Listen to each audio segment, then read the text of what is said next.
चे सभिनीनि सिंधियुनि खे लाल साईं झूलेलाल जे 40 जूं वाधायूं हुजनि। दूल्हा दरिया शाह सभिनीनि ते महर जा मीहड़ा वसाए, तिन खे छा सागर ॿोड़ींदो जिन खे दूल्हा तारे।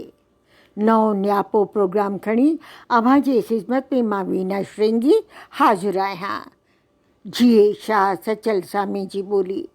अॼु जे हिन प्रोग्राम तहत अव्हां जे ख़िदमत में सभ खां पहिरीं 40 जूं मुबारकूं पेश कंदे दूल्हा दरिया शाह जी आराधना कंदासीं। सभिनी जा ॿेड़ा बने लाइ मुंहिंजी ॿेड़ी अथई विच सीर में, पलव पायां थी मां जिंद पीर ते। ऐं उन बाद नारायण श्याम जे जनम ॾींहं जे मौक़े ते संदसि शेरनि सां भेटा पेश कंदासीं। हिकु दफ़ो वरी अव्हां खे 40 जूं वाधायूं हुजनि।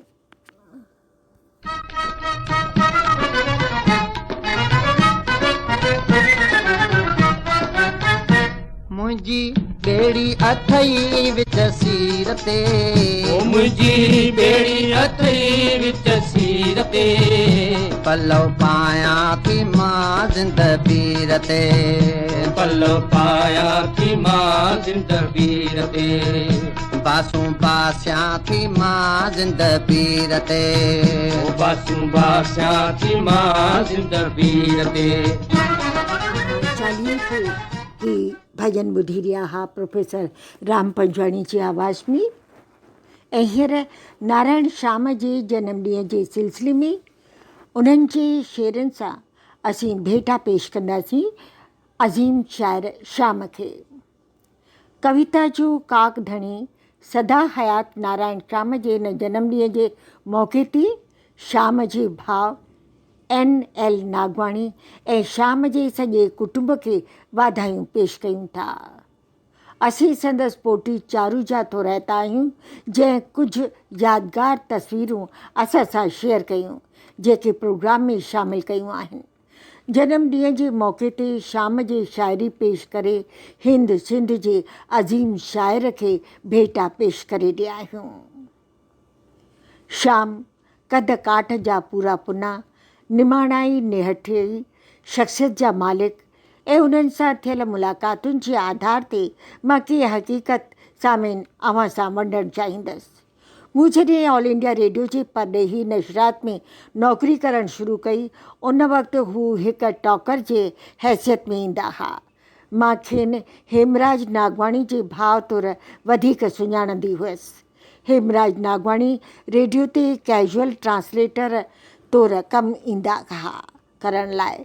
श्याम जी शाइरी जे बुरजिश्ते पहलू खां मां अणवाक़ुफ़ हुअसि। मां उन्हनि जी रिकॉर्डिंग कंदी हुअसि, शाइरी जो लुत्फ़ माणण जी परवाह करण बिना रिकॉर्डिंग जे तकनीकी पहलुनि, रिकॉर्डिंग जी लेवल ॾिसंदे, टेप मथां नशरात जी तारीख़ जो रैपर लॻाए, टॉकर जो नालो, रिकॉर्डिंग ऐं ब्रॉडकास्ट जी तारीख़ ऐं वक़्तु ऐं नशरात जो वक़्तु वग़ैरह लिखी पंहिंजो फ़र्ज़ु अदा कंदी हुअसि। हू केतिरा क़दावर शाइर हुआ, इन जी ॼाण कान हुई। श्याम ख़ुदि हिकु हंधि फरमायो आहे, श्याम खे शेरनि मंझां सम्झी सघियुसि, गर्च मूं सम्झी न हुन जी शाइरी। श्याम जे बारे में सिंध जे अज़ीम शाइर शेख अयाज़ खेसि कविता जो काक धणी करे कोटियो आहे। ही संग्राम साम्हूं आ, ही संग्राम साम्हूं आ नारायण श्याम, हुन जा मेजा कौल बिसाॻिया, ॿोल बिसाॻिया। हू कविता जो काक धणी, पर मेजा रंग रतोल बिसाॻिया। ढट बिसाॻियो, ढोल बिसाॻियो, हाव बिसाॻियो, होल बिसाॻियो। हुन ते कीअं बंदूक खणां मां, हुन खे गोली कीअं हणां मां, कीअं हणां मां, कीअं हणां मां, कीअं हणां मां। पंहिंजी धरतीअ सां प्यार, विरहाङे जो दर्द, सिंध सां बेइंतिहा मोहबत जे जज़्बे जो अंदाज़ो संदसि शाइरी मां असीं लॻाए सघूं था। मुंहिंजे सिंध जे सफ़रनामे पखा ऐं पंवार ॾिठे मूं ॾींहं थिया जी उन्हनि कॉन्स्टिट्यूशन क्लब दिल्लीअ जे उते रूनमाई कई ऐं रूनमाई वक़्तु घणो कुझु उन्हनि चयो, पर मूंखे नारायण श्याम जी हिकु सिट हमेशह हाव में हुरंदी आहे। विरांङे असां सां छा छा न कयो। सिंध खे त सीने में उन्हनि सांढे रखियो हो। सिंध जो नक्शो उनवान तहत नज़्म में पंहिंजे जज़्बनि जो कुझु हिन तरह इज़हार कंदे फरमाइनि था, सिंध जो नक्शो ॾिसंदे ई बसि हुरिया हाव में गुज़िरियल ॾींहुं धोई सावा चिहच कया वण जीअं वसे सावण जो मींहुं। पंहिंजी हिकु तराइल में हू फरमाइनि था, सिंध खे कोन छॾाए को सघे सिंधियुनि खां, सिंध सिंधियुनि में वसे, सिंध हिते सिंध हुते। या वरी रोई रोई हाय मुंहिंजा चांडोकी छॾी, तूं ई चंड ॿुधाए अॼु बि आहे सिंध में। शाम शाइरी जी हर शाख खे मालामाल कयो, पोइ चाहे ग़ज़ल हुजे या गीत, सानेठ, रुबायूं, कता, दोहा, सोरठा, हायको, आज़ाद नज़्म, एतिरी क़दुरु उन्हनि 12 गीत बि लिखिया, या खंड काव्य हुजे। शाम सूंहं ऐं सुंदरता जो शाइर हो। मां ख़ुशकिस्मत आहियां, नारायण शाम जी आशीर्वाद ऐं उन्हनि जो साथ ऐं सहकार मूंखे मिलियो। असां शाम मल्हाइण जो प्रोग्राम मुनक़िद कयो, जंहिंजूं यादगार तस्वीरूं शामिल कयूं आहिनि हिन प्रोग्राम तहत।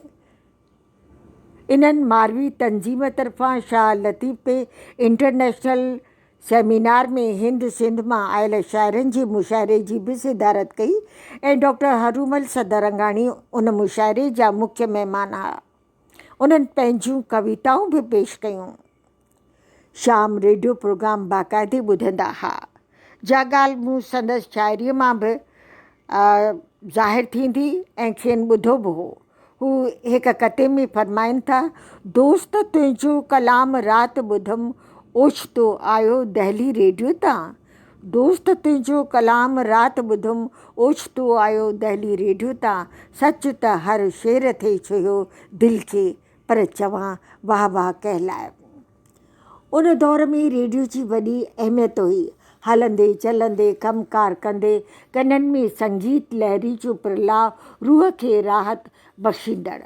इन एहसास खे नारायण शाम पंहिंजे कते में हिन तरह इज़ारियो आहे, कंहिंजो रेडियो खुलियल हो पाड़े में आयो आवाज़ बंसरी जो पे, इते तुंहिंजे हथ में खुलियल हुई गीता, शाम रेडियो मगर तो ॿुधो पे। हुन जे संगीत सां रूह जो रिश्तो हो। हथ में गीता हूंदी हुअनि, पाण खे बंसरी जे तान में मगन पाइनि था। नारायण शाम जी शाइरी झरने जे कलकल जियां, कॾहिं उछलूं खाईंदे, कॾहिं अलबेली नार जियां नचंदी टपंदे, हसीन वादियुनि मां लंघंदे, फ़ज़ाउनि खे ख़ुशबू सां मुअतरु कंदे, हिंद सिंध जे इल्मु अदब ऐं संगीत प्रेमियुनि जे दिलनि ते राज करे रही आहे। शाम जे मौजूदगी में संदन गीत ग़ज़ल बि कलाकारनि खां ॻारायासीं। ज़िंदगी जे राह ते डोड़ी जॾहिं थकिजी पवां, यादि तोखे थो कयां, या मिठी आ कोयल जी कूकू मिठी आ, मिठी आ कोयल जी कूकू मिठी आ, सच त मिठी आ बहारुनि जी ॿोली, निगाहुनि अदाउनि इशारनि जी ॿोली। पंहिंजी ॿोली खे विसारण ते ॾुख जो इज़हार कंदे शाम फरमाइनि था, अला इहे न थिए जो किताबनि में पढ़िजे त हुई सिंध ऐं सिंध वारनि जी ॿोली। इन जे बावजूदि ग़ज़ल में हू फरमाइनि था, हीअ दुनिया जहिड़ी बि आहे, हीअ दुनिया जहिड़ी बि आहे, पोइ बि जाइ जीअण जी आहे। सपना राय सिंघाणी प्यारे अंदाज़ में ही गीत ॻातो आहे। घनश्याम वासवाणी ऐं अरुणा कुंदवाणी तमामु ख़ूबसूरत अंदाज़ में फिल्मी दुगानो ॻातो आहे। चांदनी रात है अकेलाई, निंड नेननि में आ शर्माई। हर कंहिं कलाकार शाम जा गीत ॻाता आहिनि। शाम पंहिंजे शाइरी सां ज़िंदा आहे ऐं ज़िंदा रहंदो। शेर तोसां रिहाणियूं कंदा कुर्ब मां, शेर तोसां रिहाणियूं कंदा कुर्ब मां न हूंदुसि त छा थी पियो फ्री, आदमी थो जिए बसि ॻणियल ॾींहं के, शेर जी ज़िंदगी सिज सैं नित नई।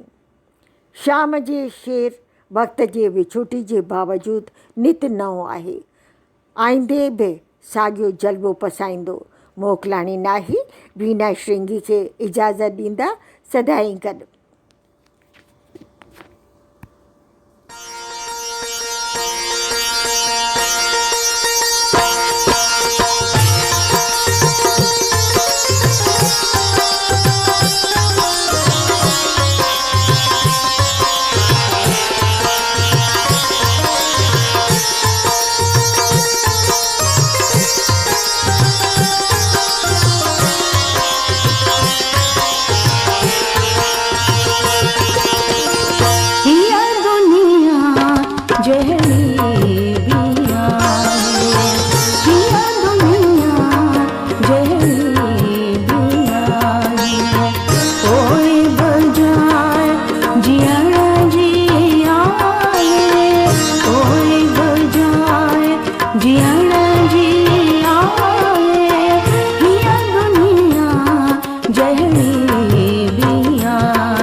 जिया